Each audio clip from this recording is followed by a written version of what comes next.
The auctioneer's gavel struck the wooden podium with such force that splinters flew into the dry New Mexico air. And Zelda Pritchard knew in that instant she had just made either the best or worst decision of her 23 years.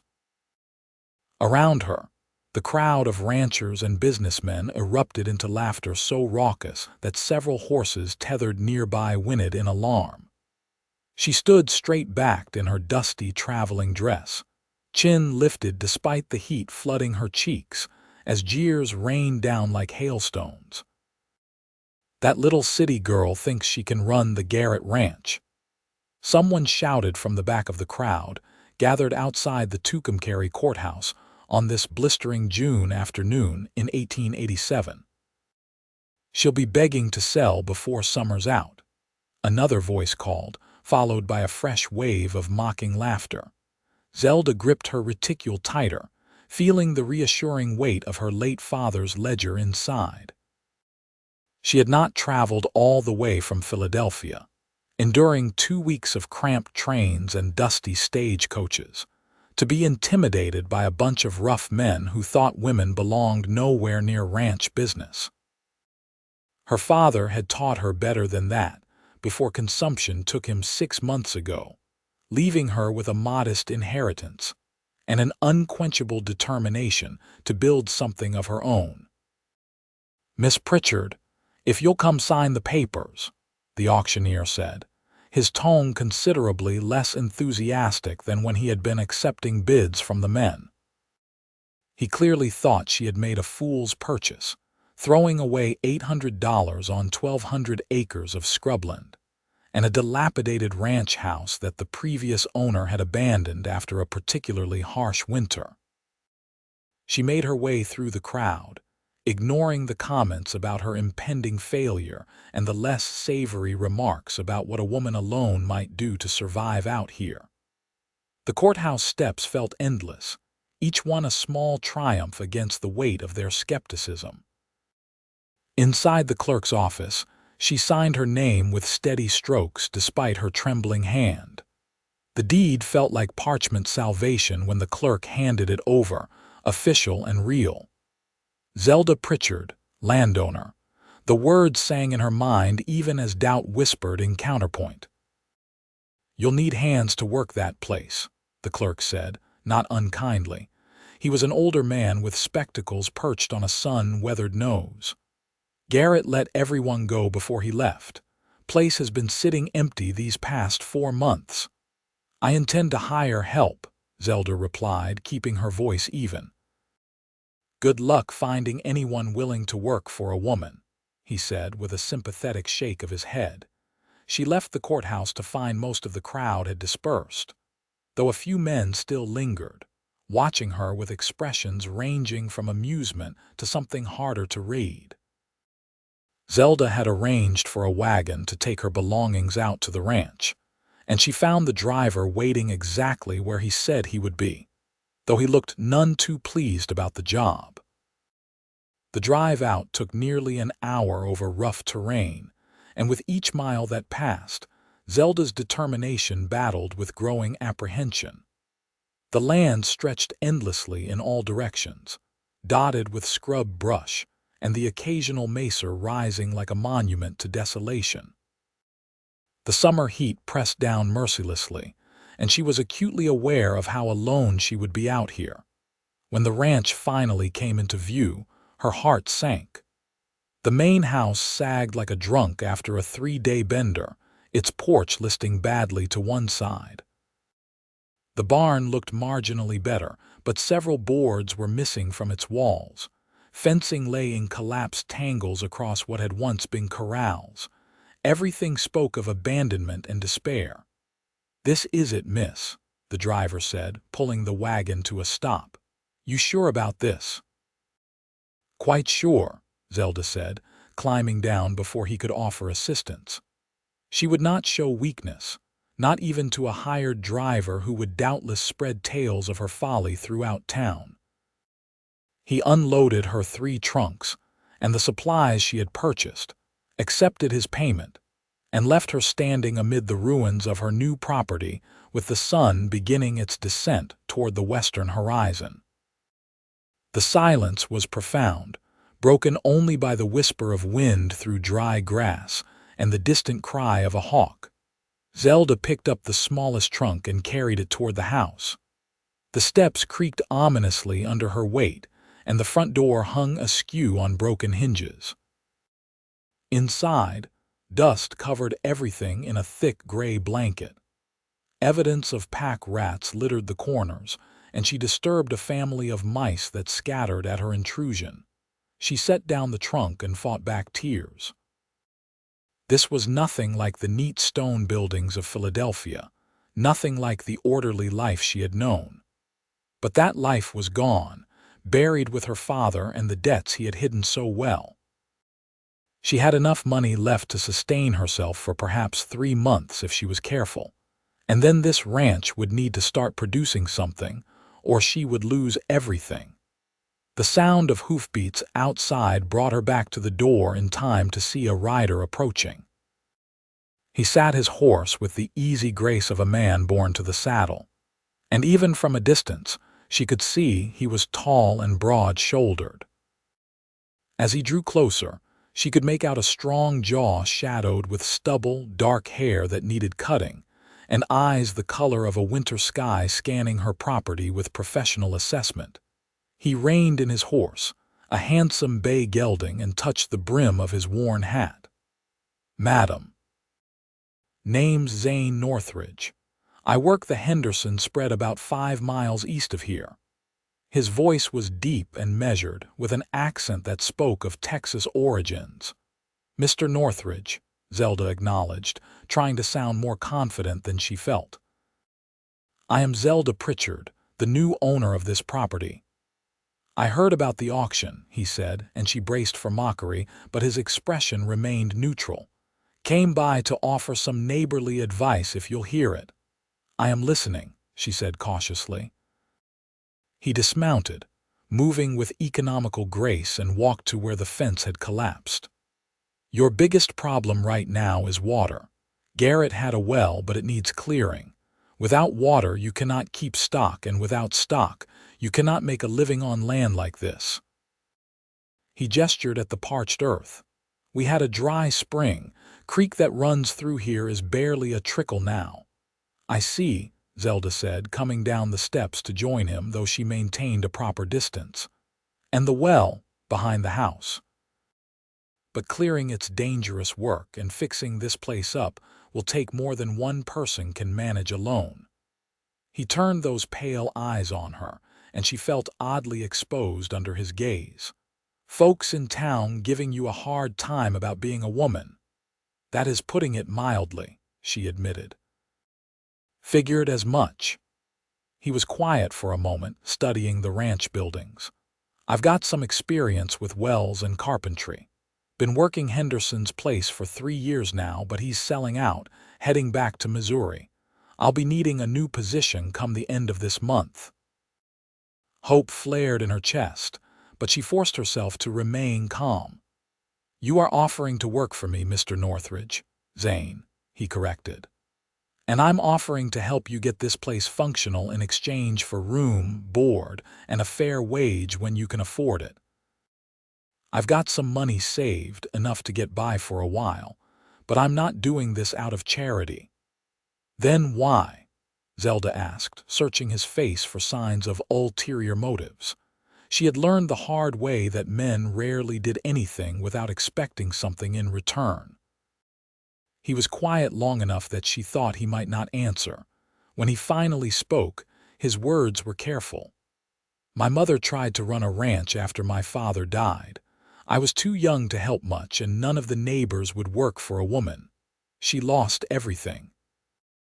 I swore if I ever saw another woman in that position, I'd do what I could to help." He met her eyes directly. "But make no mistake, Miss Pritchard. I'll work hard, and I'll expect the same from you. This will not be easy, and there's a good chance we'll fail anyway. But if you are willing to put in the effort, I'm willing to help you try." Zelda felt something shift inside her chest, a loosening of the tight knot of fear she had carried since her father's death. I am not afraid of hard work, Mr. Northridge. Zane, she corrected when he raised an eyebrow. And I will pay you a fair wage as soon as possible. I have my father's business records, and I know bookkeeping and accounting. What I lack is knowledge of ranching. Then we might just balance each other out, he said, and the corner of his mouth lifted in what might have been the beginning of a smile. I'll ride back to Henderson's, collect my things, and be back before nightfall. You should not be out here alone overnight until the house is secure. I can manage, Zelda protested, but he was already mounting his horse. I'm sure you can, but there's no sense in taking unnecessary risks. You've got mountain lions out here and occasionally drifters who might not be friendly. He settled into his saddle. Get a fire going in that stove if it still works. I'll bring supplies. He rode off before she could argue further, leaving her standing in the dusty yard with a strange mixture of relief and apprehension. She had wanted to prove she could manage alone, but she was practical enough to recognize help when it was offered, especially help that did not come with leering grins or crude suggestions. The rest of the afternoon passed in a blur of activity. Zelda managed to sweep out the main room of the house, discovering that beneath the dirt and debris, the structure was more sound than she had initially feared. The stove was rusty but functional, and she got a fire going using wood she found stacked against the side of the house, miraculously still dry under a partial roof overhang. She was hauling water from the creek, such as it was, when Zane returned as promised. The sun hung low on the horizon, painting the landscape in shades of gold and crimson. He led a pack horse loaded with supplies and dismounted to help her without being asked. Creek's nearly dry, he observed, taking the bucket from her hands. We'll need to tackle that well first thing tomorrow. Together they carried her trunks inside and arranged the supplies he had brought. Coffee, beans, salt pork, flour, and even some fresh eggs carefully packed in a wooden crate. The generosity of it made her throat tight. I will pay you back for these provisions, she insisted. Not a gift, just an advance on my wages, he said easily, already moving to inspect the stove more closely. Though if you can cook, that would be worth something. Henderson's cook left a month ago, and I have been living on my own poor attempts since. I can cook, Zelda assured him. My father believed everyone should know practical skills, regardless of gender. Smart man, Zane said, and she heard genuine approval in his voice. They prepared a simple meal together as darkness fell, and Zelda found herself relaxing slightly in his presence. He moved with quiet confidence, economical with his words but not awkward in his silence. When they sat down to eat at the rickety table she had cleaned, the food tasted better than anything she had eaten in weeks. Tell me about the ranch, she said. What did Garrett run here? Cattle mostly, some horses. He had about 200 head when I first came to the territory, but he lost most of them in the winter of '85. Snow came early and hard, and he did not have enough hay put by. After that, he just seemed to give up. Zane took a sip of coffee. The land itself is good enough if you know how to work with it. There's grazing in the higher elevations, and the creek runs strong in spring. With proper management, you could build something sustainable. How many cattle would I need to start? Zelda asked, her practical mind already calculating costs against her dwindling funds.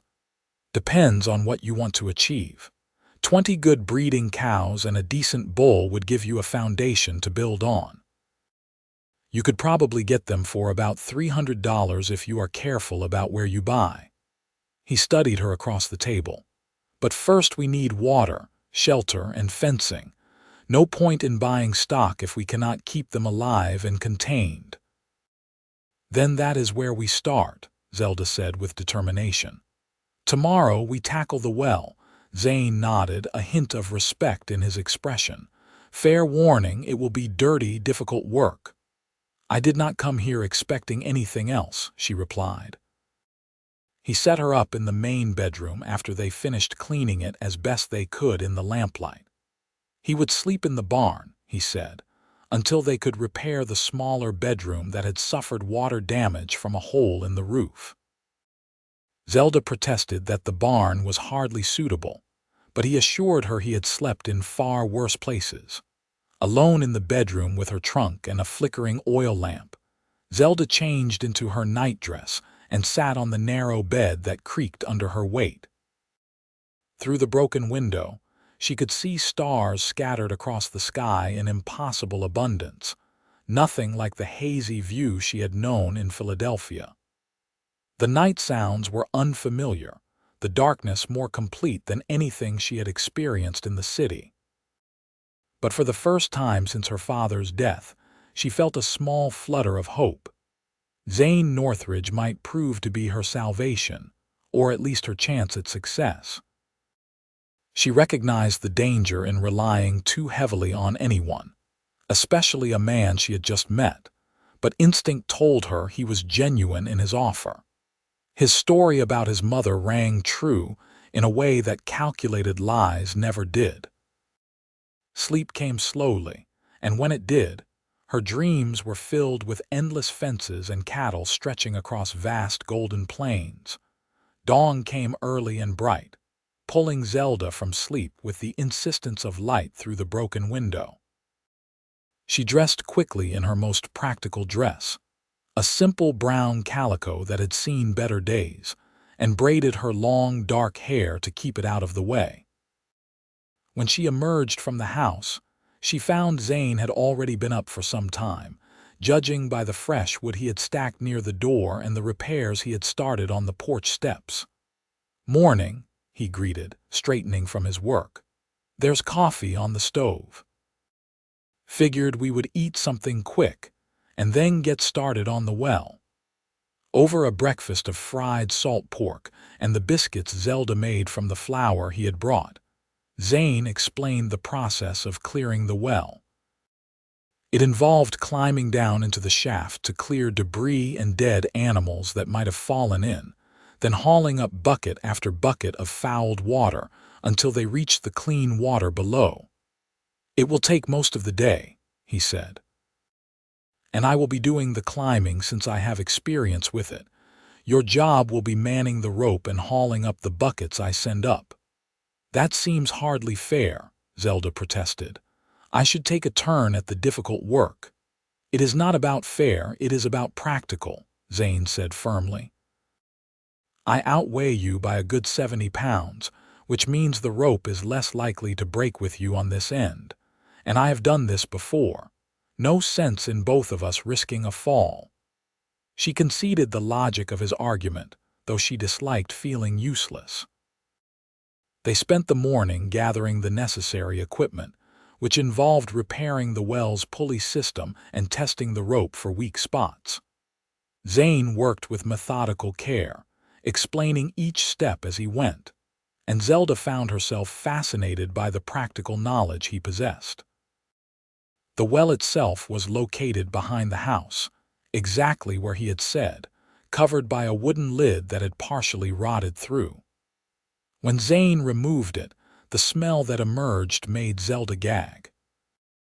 "Something died down there, probably more than one something," Zane said matter-of-factly, tying the rope around his waist.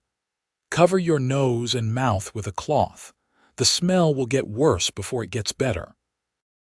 Zelda did as instructed, fashioning a mask from a spare handkerchief, and positioned herself by the pulley as Zane prepared to descend. Watching him lower himself into the dark shaft, she felt a surge of anxiety. If something went wrong, if the rope broke or the walls collapsed, she would be responsible for his death. "I am down," his voice echoed up from the depths after what felt like an eternity, sending up the first bucket. The work settled into a rhythm. Zane would fill a bucket with debris or fouled water, signal by tugging the rope, and Zelda would haul it up using the pulley system. The buckets were heavy, and within an hour her shoulders and back ached from the effort. But she gritted her teeth and kept working, dumping each bucket's contents far from the well before sending it back down. The sun climbed higher, turning the world into a furnace. Sweat soaked through Zelda's dress, and her hands began to blister despite the work gloves Zane had found for her. From below, she could hear him working, occasionally calling up reports on his progress or warnings about particularly heavy loads coming up. Around midday, she called down that she was sending lunch, and they took a brief break. Zane climbed up, emerging filthy and exhausted, and they sat in the shade of the house sharing water and bread. His shirt was soaked with sweat and clung to a muscled torso that made Zelda look away quickly, embarrassed by her own notice. "You are doing well," he said, examining her blistered hands with a frown. "But you should have said something. These need wrapping." "They are fine," she insisted, pulling her hands back. "I can manage." "Being tough is admirable, but being foolish is not," he said bluntly. "Infected hands will not help anyone. Wait here." He returned from the barn with clean cloth strips and a tin of salve, then proceeded to wrap her hands with surprising gentleness for someone so rough-hewn. His own hands were scarred and calloused, the hands of a man who had spent his life in hard labor, yet his touch was careful. "Thank you," Zelda said softly, meaning it. "We are partners in this venture," Zane replied, meeting her eyes. "Your welfare is my concern just as mine is yours." That is how this works. Something in his straightforward declaration made her chest feel warm despite the heat. She had been alone for so long, managing everything by herself, that the simple acknowledgement of partnership was almost overwhelming. They returned to work and the afternoon stretched on. Bucket after bucket came up and slowly Zane reported that the water was running clearer. Finally, as the sun began its descent, he called up that they had reached good water. "I am coming up," he shouted. "We will let it refill overnight and test it fresh in the morning." When he emerged, he looked like he had been through a war, covered in mud and worse, exhausted but satisfied. Zelda felt a rush of admiration for his determination and skill. "You did excellent work on the rope," he said, coiling it carefully. "Most people would have given up hours ago." "Most people underestimate what I am capable of," Zelda replied with a tired smile. "I am beginning to see that," Zane said, and there was something in his tone that made her pulse quicken. That evening, after Zane had washed at the creek and changed into clean clothes, they prepared dinner together. The ease between them had grown throughout the day, built on shared labor and mutual respect. Zelda found herself watching him as he moved around the small kitchen, noting the way lamplight caught in his dark hair and the crinkles that formed at the corners of his eyes when he smiled. She was attracted to him, she admitted to herself as she stirred the pot of beans. The realization was both thrilling and terrifying. She had not come here looking for romance, had not expected to find a man who treated her as an equal rather than a decorative burden. Her few experiences with courtship back in Philadelphia had been stilted affairs, orchestrated by her father with men who saw her as a means to social advancement. This was different. Zane had no ulterior motives that she could discern. He worked beside her, not for her, and seemed genuinely invested in seeing her succeed. That alone set him apart from every other man she had known. "You are quiet," Zane observed, pulling her from her thoughts. "Just tired," she said, which was true enough, "and thinking about what comes next." "Fencing," he said promptly. "We need to get at least one corral functional before we can think about bringing in stock. I can start on that tomorrow while you work on making the house more livable. We will need to ride into town in a few days for lumber and proper supplies." The thought of returning to town made Zelda grimace. "I am not eager to face more mockery." "Then do not face it," Zane said simply.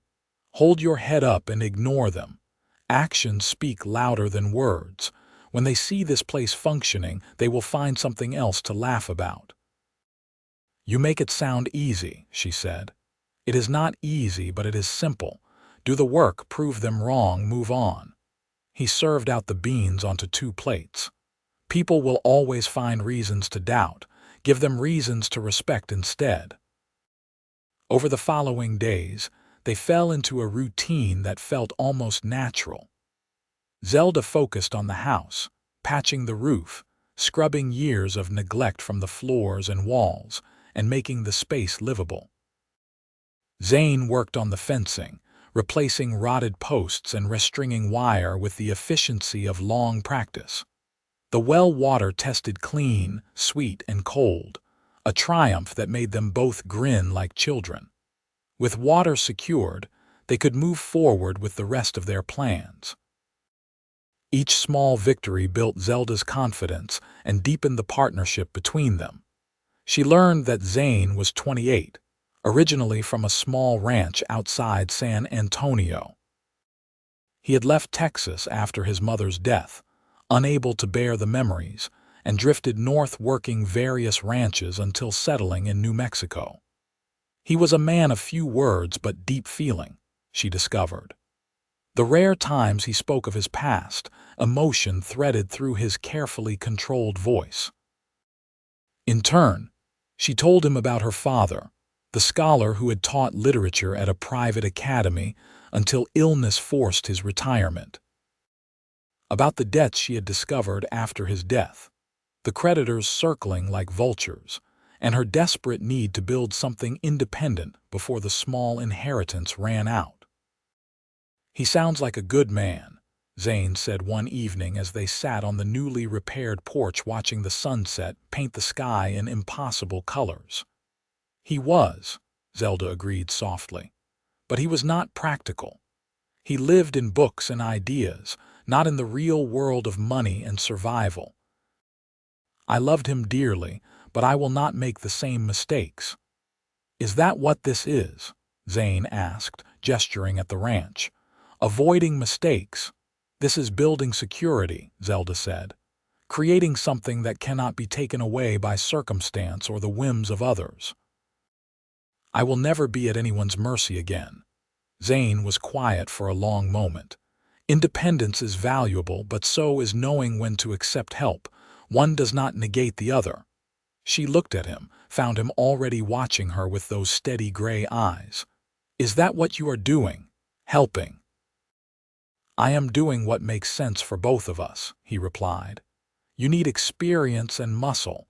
I need a position and a place to build something meaningful. Seems like a fair exchange." But it was becoming more than that, Zelda knew. The way her heart lifted when she heard his voice each morning, the warmth that spread through her when he smiled his rare smiles, the constant awareness of his presence even when he was working on the far side of the property. She was falling for him, had perhaps already fallen, and the knowledge was both exhilarating and terrifying. 2 weeks after the auction, they made the trip to town for supplies. Zelda dressed in her best remaining dress, armor against the judgment she knew was coming. Zane drove the wagon they had repaired, looking every inch the capable ranch hand in clean work clothes and his broad-brimmed hat.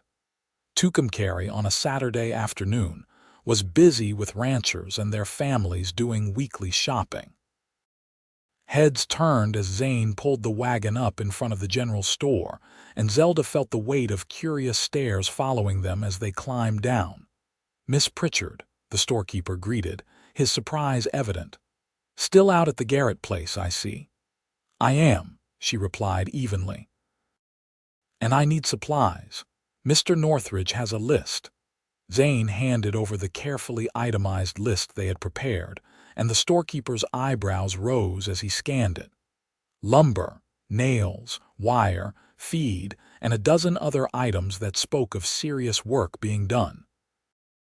"This is quite an order," the storekeeper said. "You planning on staying then?" "I am planning on succeeding," Zelda corrected. "How soon can you have this ready? Give me an hour to get it all together," he said, his manner becoming more businesslike. "You'll need a bigger wagon for the lumber, though." "Already arranged to borrow one from Henderson," Zane said. "We will be back shortly." They walked down the street together, and Zelda could not help but notice how the townspeople watched them, some with curiosity, others with clear disapproval. She heard whispered comments about propriety, and a woman living alone with a man. "Ignore them," Zane murmured, his hand briefly touching the small of her back in support. At the land office, they filed the paperwork for Zane to officially work the ranch, a legal formality that would protect them both. The clerk processed it with minimal comment, though his expression suggested he thought they were both fools. They were leaving the office when a man stepped into their path. He was well dressed by local standards, with the soft hands of someone who made his living from others' labor rather than his own. Zelda recognized him from the auction, one of the men who had laughed loudest. "Miss Pritchard," he said, touching his hat with exaggerated courtesy. "Marcus Wheeler. I own the W Ranch north of town. I wanted to extend an offer, seeing as you are still trying to make a go of that worthless piece of land." "The land is not worthless," Zelda replied coolly. "Well, that is a matter of opinion," Wheeler said with a condescending smile. "But I am willing to take it off your hands for what you paid, save you the embarrassment of inevitable failure." "I am not selling," Zelda said firmly. Wheeler's smile turned harder. "Be reasonable. A woman cannot run a ranch, especially not one in as poor condition as Garrett's old place. You are just throwing good money after bad, and having a hired man does not change the fundamental problem."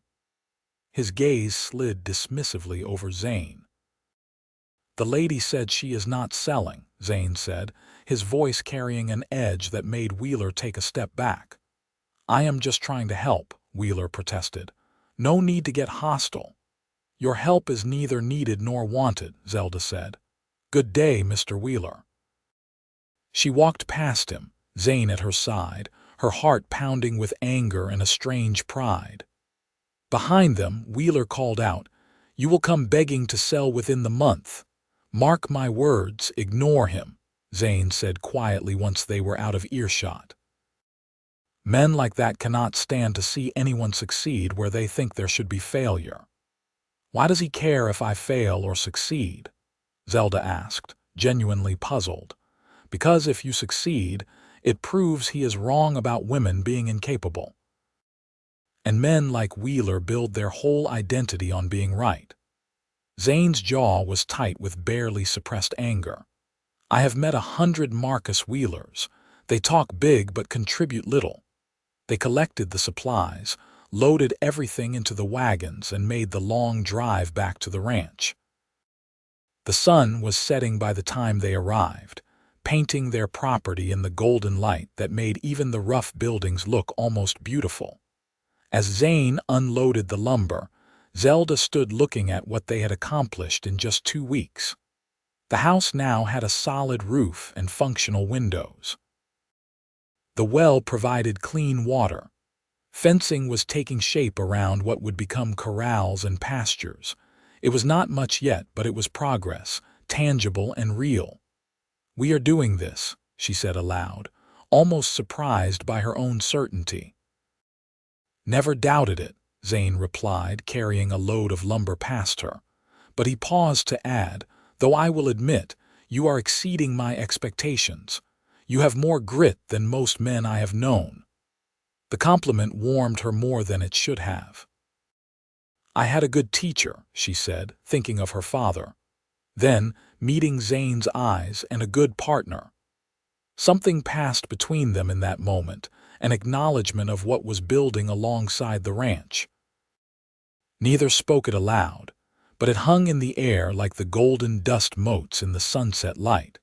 The next month passed in a blur of hard work and steady progress. They completed the corrals and began work on the barn, which needed significant repairs before it could house animals properly.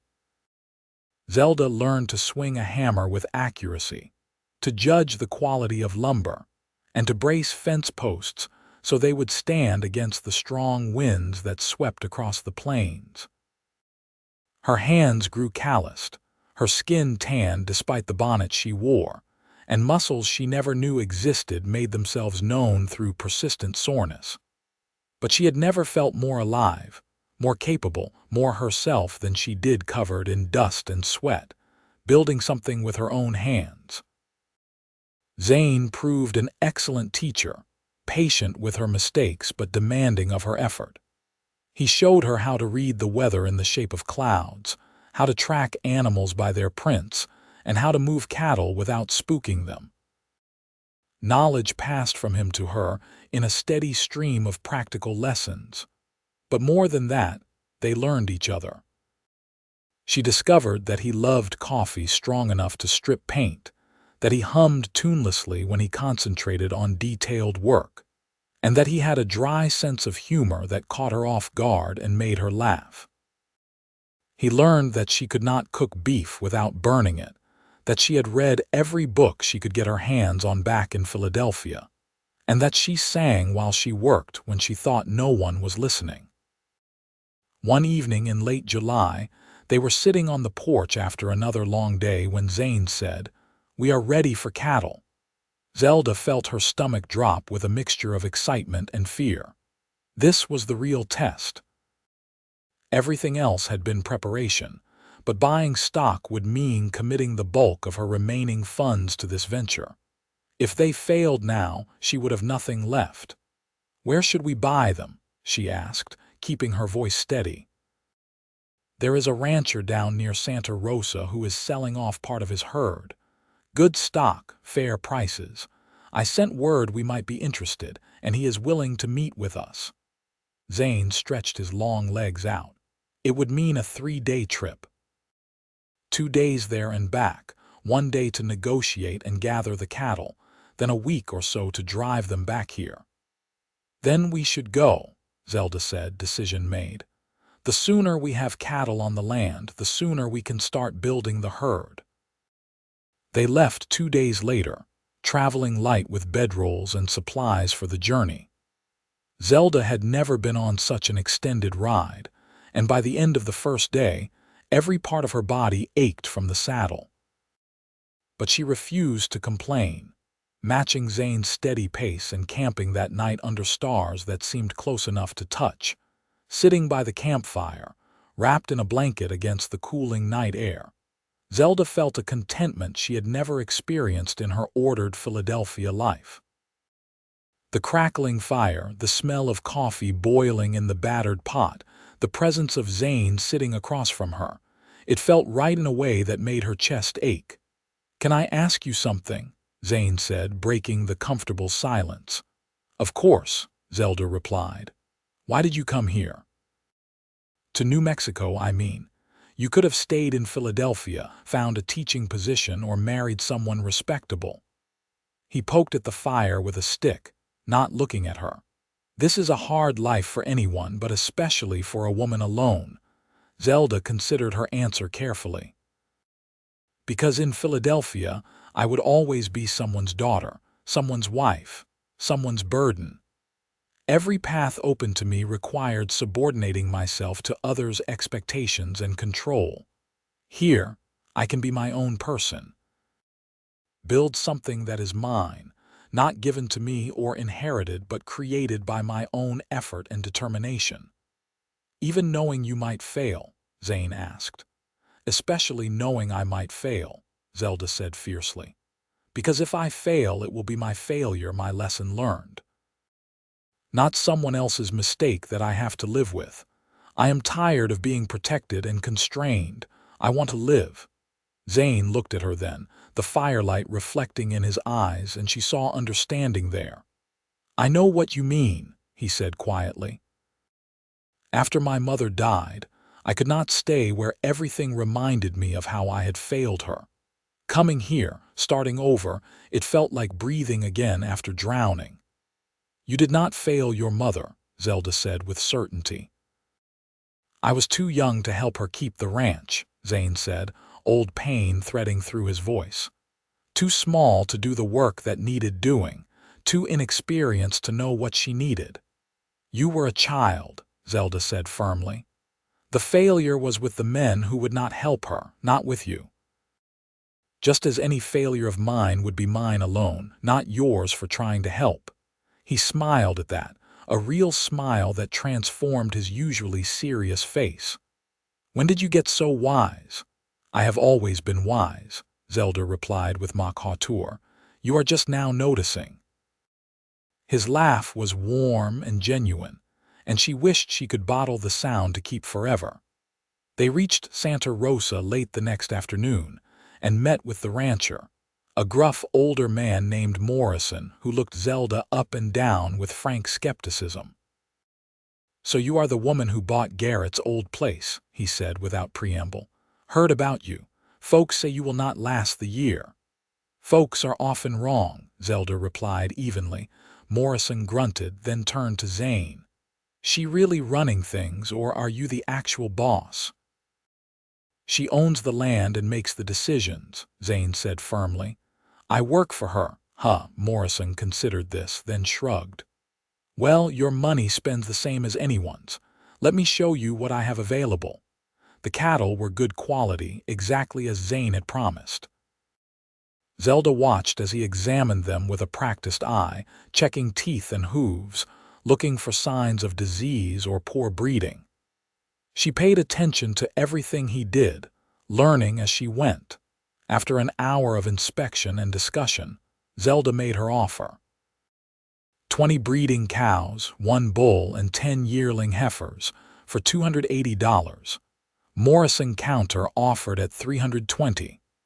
They settled on $300, and Zelda felt the weight of the transaction settle on her shoulders. This was it. Nearly all her remaining money committed to 4-legged animals that could die, get stolen, or simply wander off. Everything depended on this working. Morrison's hands would help them gather and start the cattle north the next morning. That night, sleeping in Morrison's barn, Zelda lay awake staring at the rafters and wondering if she had just made a terrible mistake. You are worrying, Zane's voice came from the darkness nearby. He had spread his bedroll a respectful distance away.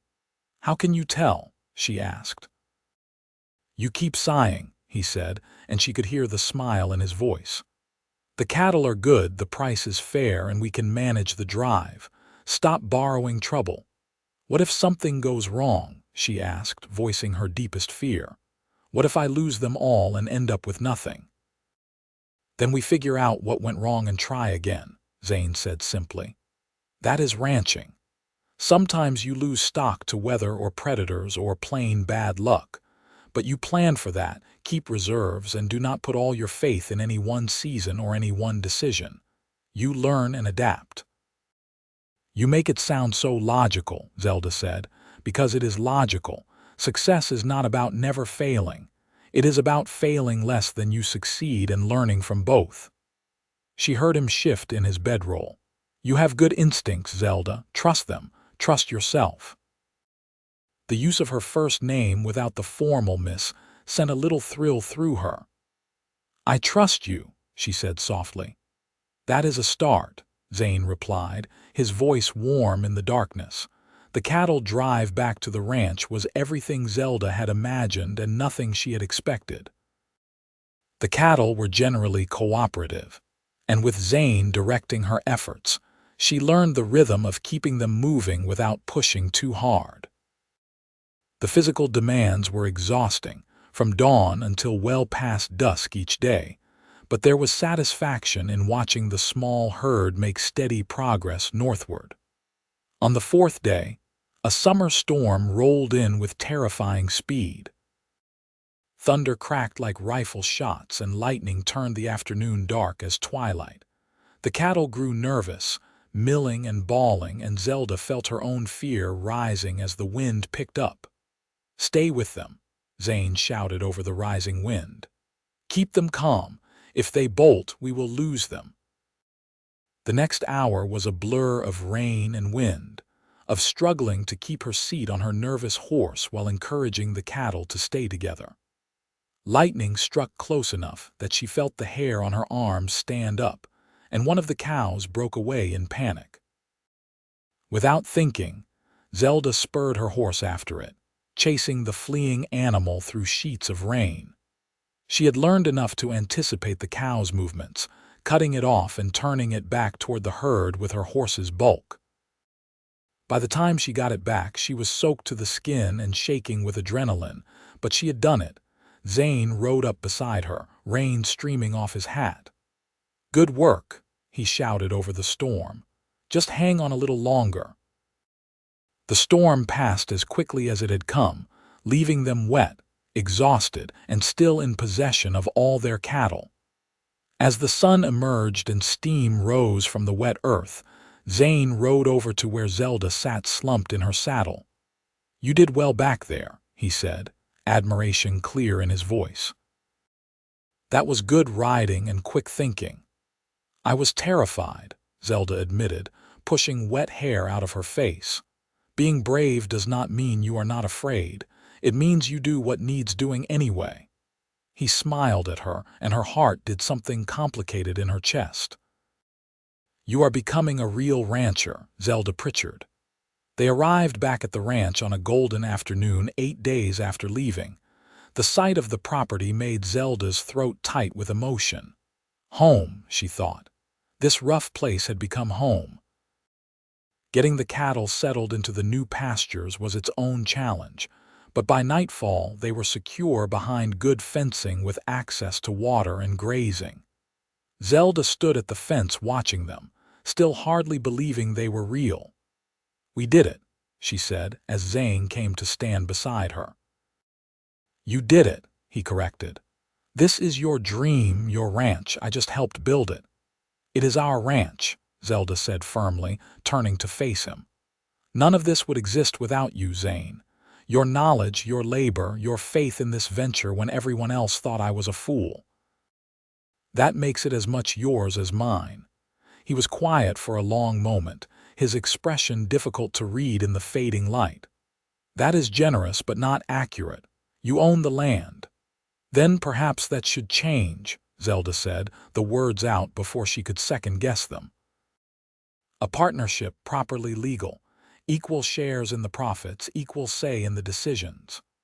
"Zelda," Zane started, but she interrupted. "I mean it. This only works if we are true partners, not employer and employee. I need you, Zane, not just your skills, but you. Your judgment, your experience, your presence." She took a breath, heart pounding. "And I want you to have a stake in this beyond just wages. You deserve that." The silence stretched between them, charged with things unsaid. Then Zane reached out and took her hand, his calloused palm warm against hers. "Then I accept," he said quietly. "Equal partners." "Equal partners," Zelda echoed, and the handshake felt like sealing something far more significant than a business arrangement. The summer progressed, bringing new challenges and small victories. The cattle thrived on the rangeland, and Zelda learned the daily rhythms of ranch life. Rise before dawn, check the stock, mend fencing, monitor water sources, plan for the coming winter. The work was endless but satisfying in a way her previous life had never been. Zane proved true to their partnership, consulting her on every decision and respecting her judgment even when it differed from his own. They disagreed occasionally, sometimes heatedly, but always worked through to solutions that satisfied them both. The respect between them deepened into something more profound. Zelda knew she was in love with him. The knowledge came not in a sudden revelation, but in the steady accumulation of moments. The way he brought her coffee exactly as she liked it without being asked. How he positioned himself between her and any perceived danger without making it obvious. The care he took in teaching her, never condescending but always patient. The sound of his voice, the strength of his hands, the rare but devastating impact of his smile. She thought he might feel the same. caught glimpses of it in how he looked at her when he thought she was not watching, in the way he found excuses to stand close, in the careful respect he showed even when it clearly cost him effort. But neither spoke of it directly, both seemingly afraid to disturb the delicate balance they had achieved. In early August, they made another trip to town for supplies and to file the partnership papers Zelda had drawn up. The lawyer looked at them like they were insane, but processed the documents with professional detachment. As they left his office, officially legal partners, Zelda felt a weight settle more comfortably on her shoulders. Marcus Wheeler found them again as they loaded supplies into the wagon. He looked different from their last encounter, harder somehow, with an edge that made Zelda uneasy. "Still playing at ranching, I see," he said without preamble. "Though I hear you actually managed to get some cattle on that land. Surprising." "Good afternoon, Mr. Wheeler," Zelda said coolly, determined not to let him provoke her. "I also hear you two are living out there together without benefit of marriage," Wheeler continued, his voice carrying deliberately. Several townspeople paused to listen. Quite the scandal for a woman who pretends to respectability. Zelda felt her face heat with anger and embarrassment. "Our living arrangements are none of your concern."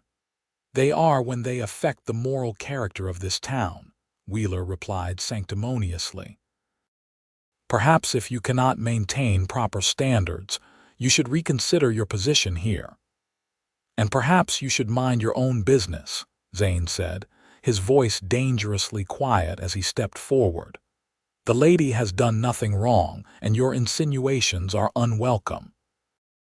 "I am merely stating facts," Wheeler said, though he took a step back from Zane's hard stare. "A woman and a man, unmarried, living together. People talk." "Let them talk," Zelda said firmly, though her heart raced. "I have done nothing to be ashamed of, and I will not justify myself to gossips and busybodies." She climbed into the wagon seat, back straight and head high despite the burning in her cheeks. Zane joined her, taking up the reins with hands that were white-knuckled with suppressed anger. They were silent on the drive home, the joy of their successful trip tainted by Wheeler's poison. Zelda stared at the passing landscape, fighting tears of frustration and humiliation. "I am sorry," Zane finally said as they neared the ranch. "This is my fault. I should have been more careful about appearances, insisted on building a separate cabin or something." "This is not your fault," Zelda said fiercely. "You have been nothing but honorable. Wheeler is just a small-minded man who cannot stand to see us succeeding where he predicted failure." "But he is not wrong that people will talk," Zane said heavily. "And that talk could hurt you, your reputation, your ability to do business." "Then people are fools," Zelda said, but she knew he was right. The whispers had already started, would only get worse. In this time and place, a woman's reputation was fragile and once damaged, nearly impossible to repair. That evening, sitting on the porch as had become their custom, the silence between them was heavy with unspoken thoughts. Finally, Zane cleared his throat. "I could sleep in town, come out to work during the days," he offered reluctantly. "It would be inconvenient, but it might quiet the talk." "No," Zelda said immediately. The thought of him leaving, even just at night, was physically painful. "This ranch requires both of us, full time. We cannot work it effectively if you are spending hours traveling back and forth each day." "Then what do you suggest?" Zane asked. "Because I will not have your name dragged through the mud on my account." Zelda took a deep breath, heart pounding so hard she was sure he could hear it. "Then we should get married." The words hung in the air between them. Zane went very still. "Married," he repeated carefully. "It solves the problem," Zelda said, trying to sound practical even as her voice shook. "We are already partners in business. Marriage would simply formalize our arrangement and silence the gossips. It makes logical sense." "Logical sense," Zane echoed, something she could not read in his tone. Zelda forced herself to continue. We work well together. We have compatible goals and mutual respect. That is more than most marriages start with. It need not be anything more than a practical arrangement unless, Zane prompted when she trailed off. Unless both parties wanted it to be more, Zelda finished, her courage faltering. She could not look at him, afraid of what she might see in his face. Rejection, pity, or worse, mere agreement from duty. Zane stood abruptly and walked to the edge of the porch. Zelda watched his back, broad and familiar, and felt her heart breaking. She had miscalculated, presumed too much, ruined everything. "I am sorry," she started to say, but he turned. "Do not apologize," he said, and his voice was rough with emotion. "You just need to know something before you make an offer like that." He came back, knelt in front of her chair so they were eye to eye. His hands took hers, gentle despite their strength. "I am in love with you, Zelda," he said, the words simple and devastating. "Have been for weeks now, maybe longer. I dream about you, think about you constantly, want you in every way a man can want a woman.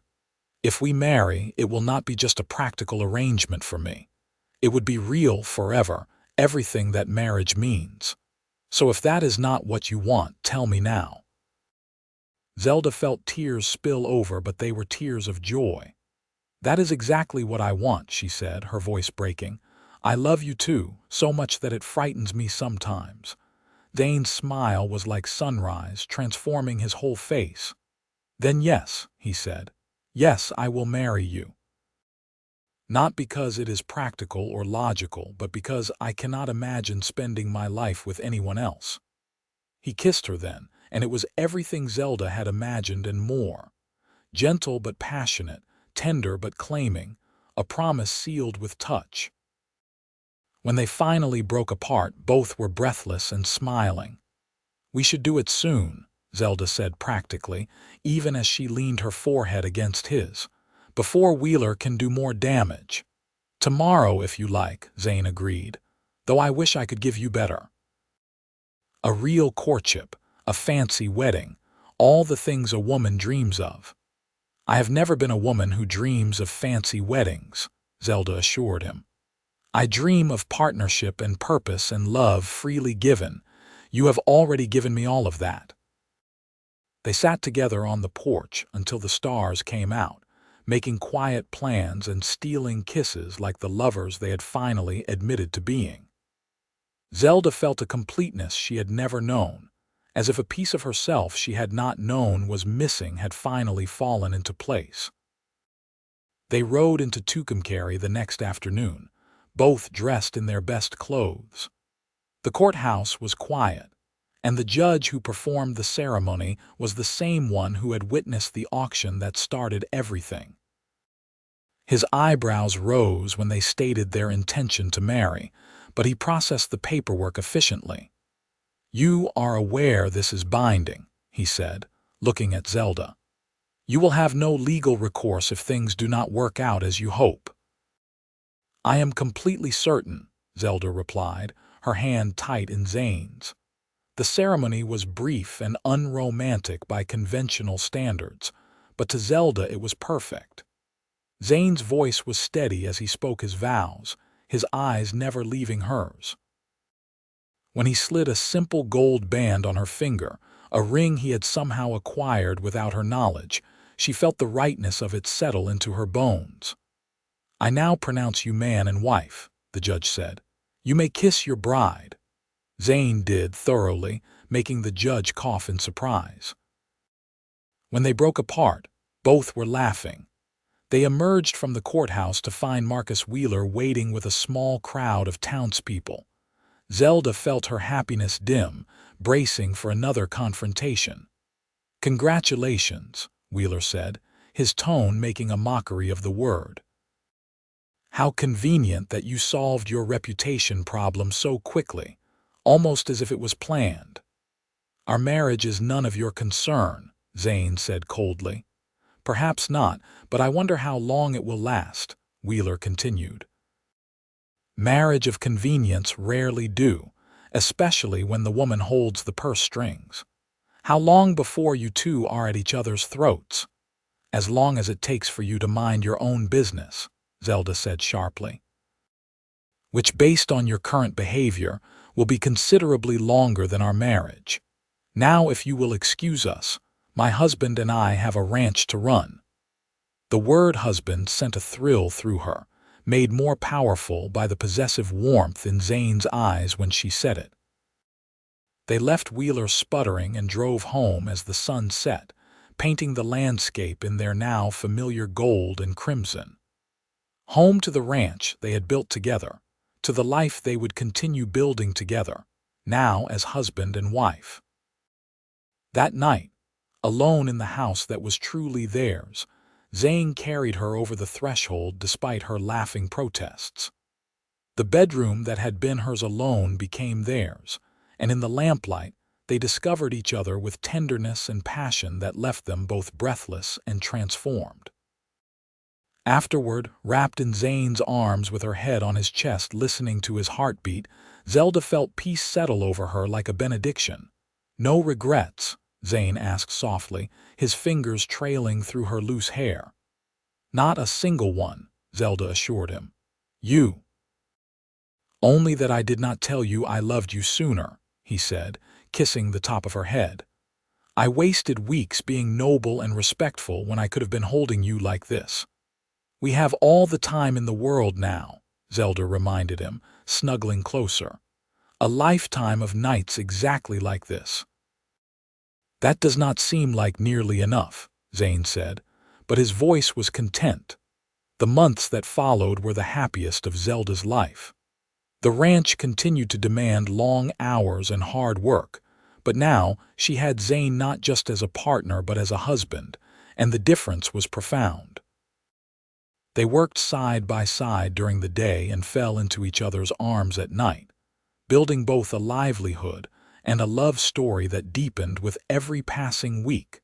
The cattle thrived, and in the fall they were able to sell several steers for good prices. The profit was modest but real, vindication for all their efforts. Zelda took great satisfaction in depositing the money in the bank, establishing credit and credibility in town. Wheeler's predictions of failure grew quieter as months passed, and the ranch clearly prospered. Other ranchers began to nod to them in town, and a few even asked Zane's advice on various matters. Slowly, grudgingly, they were being accepted. In October, Zelda realized she was pregnant. The knowledge filled her with joy and terror in equal measure. She told Zane one evening as they sat on their porch watching the autumn sunset. "I am with child," she said simply, watching his face. Zane went very still, his eyes wide. Then a smile spread across his face, so full of joy it took her breath away. "Truly." "Truly," she confirmed, laughing as he pulled her into his arms. "A baby," he said wonderingly, his hand settling on her still flat stomach. "Our baby." "Are you happy?" Zelda asked, though his expression made the answer obvious. "Happy does not begin to cover it," Zane said, kissing her deeply. "Terrified, overwhelmed, grateful beyond words." "When?" "April, I think," Zelda said, "which gives us time to prepare to get through the winter and be ready." That winter tested them in ways the previous seasons had not. A hard freeze in December killed several head of cattle, and they lost part of the barn roof to a fierce storm. But they weathered each crisis together, their partnership strengthened by shared adversity. Zelda's pregnancy progressed smoothly, despite the physical demands of ranch work. She continued working as long as she could, with Zane taking over the heavier tasks and watching over her with almost comical protectiveness. In early April, on a night when spring rain drummed on the roof, their son was born. The labor was long and difficult, but when Zelda heard the baby's first cry, every moment of pain was forgotten. Zane, who had refused to leave her side despite the midwife's protests, looked at his son with such awe that Zelda fell in love with him all over again. "He is perfect," Zane said, his voice thick with emotion as he held the tiny bundle carefully. "Absolutely perfect." They named him Thomas after Zelda's father, and he became the center of their world. The ranch work continued, adjusted around feedings and naps, and Zelda discovered that motherhood suited her as well as ranching did. Marcus Wheeler rode out to the ranch one day that summer, and Zelda braced for trouble. But he dismounted with uncharacteristic humility. "I came to apologize," he said without preamble, twisting his hat in his hands. "I was wrong about you, about this ranch, about everything.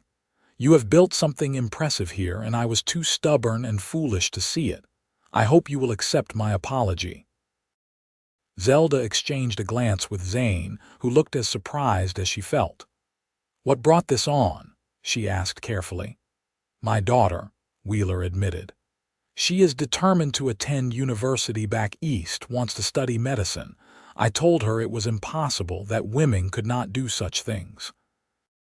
She threw your example in my face, told me if Zelda Pritchard could build a ranch from nothing, she could certainly become a doctor." He looked at them both.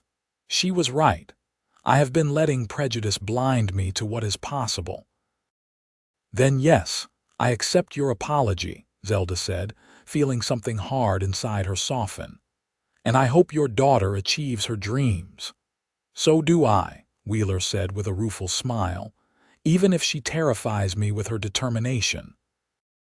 He left on better terms than they had ever been, and Zelda felt a chapter closing.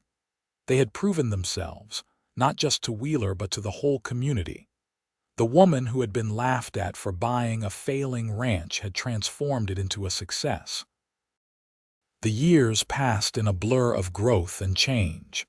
The ranch expanded, their herd grew, and they hired additional hands to help with the work. Thomas grew into a bright, energetic boy who loved the ranch as much as his parents did. 2 years after his birth, they welcomed a daughter they named Sarah, and 3 years after that, another son they called James. Zelda sometimes looked back at the frightened young woman who had stood at that auction and marveled at how far she had come. She had built not just a ranch but a life, a family, a legacy. And she had done it with Zane at her side, her partner in every sense of the word. On a summer evening when Thomas was 10, Sarah was 8, and James was 5, the family sat on the porch watching the sunset. The children chattered about their day. Zane's arm was warm around Zelda's shoulders, and the ranch spread out before them in peaceful prosperity. "You ever regret it?" Zane asked quietly. "Leaving Philadelphia, taking the risk?" Zelda looked at her husband, at the children they had created together, at the land they had built into something sustainable and good. "Not for a single moment," she said truthfully. "This is exactly where I am supposed to be. With me." Zane asked, the question playful but with a hint of genuine curiosity. "Especially with you," Zelda confirmed, kissing him despite the children's exaggerated groans of disgust. "You are my greatest adventure, Zane Northridge." "And you are mine," he replied. "My fierce, determined, remarkable wife." The sun set over their ranch, over the land they had claimed together, over the life they had built from nothing but determination and love. In the distance, cattle grazed peacefully. The barn and house stood solid and well maintained. Fences stretched in straight lines across the property. Every inch of it was a testament to what could be achieved when two people worked together toward a common goal. Later that night, after the children were asleep, Zelda and Zane stood in their bedroom looking out at the star-filled sky. "I have been thinking about expanding the herd again," Zelda said, always planning for the future. "With cattle prices rising, it might be a good investment." "I agree," Zane said, then added with a smile, "Partner." "Partner," Zelda echoed, the word still sending a warm thrill through her after all these years. "In business and in life." Forever, Zane agreed, pulling her close. They had faced down doubters, survived hardship, built something lasting from dust and determination. The woman they had laughed at for bidding on a failing ranch had proven them all wrong, and she had done it with the help of a cowboy who saw her potential when others saw only folly. Together, they had created not just a successful ranch but a love story that would be told in their family for generations. A story of courage and partnership, of taking risks and believing in each other, of building something meaningful from nothing but faith and hard work. The ranch would continue to grow and thrive.